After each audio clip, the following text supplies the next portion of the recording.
It was an unprecedented look into the workings of US diplomacy.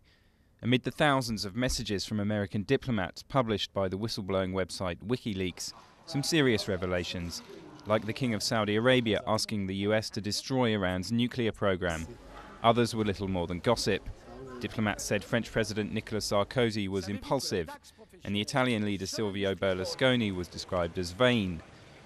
Nothing earth-shattering perhaps, but deeply unnerving for diplomats used to operating under a cloak of secrecy. I'm afraid it will change the work of the diplomats, at least in the short term. I think people are going to possibly be more cautious in what they report back to their capitals. And in diplomatic exchanges, other governments may be less trusting of their American counterparts and less candid in talking to them.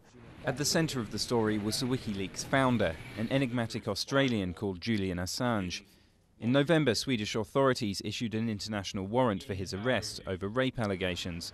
A month later, he turned himself in to British police. Assange's supporters cried foul, accusing the United States of pursuing a case against the 39-year-old from the shadows. In retaliation, hackers launched cyber attacks on Swedish government websites and those of finance companies that had frozen donations to WikiLeaks. But even while Assange was holed up in a British prison pending bail, the leaks went on. There are 1,000 places, but controlled by completely different people, running the whole WikiLeaks site now. So it's not something that's got to be stopped by technical means, really. It's out there, it's up. On the 16th of December, Assange was freed on bail. But for how long? He's currently staying at the home of a wealthy friend in the English countryside, but next year will still have to fight extradition to Sweden and perhaps even the United States.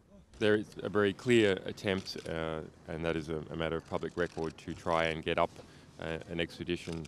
I've seen public statements in New York Times by officials saying that they are trying to get Bradley Manning to confess to engaging in some sort of espionage conspiracy with me. Whatever the fate of the WikiLeaks figurehead, his site has already shone an unforgiving light on the workings of diplomacy, and it's not stopping there.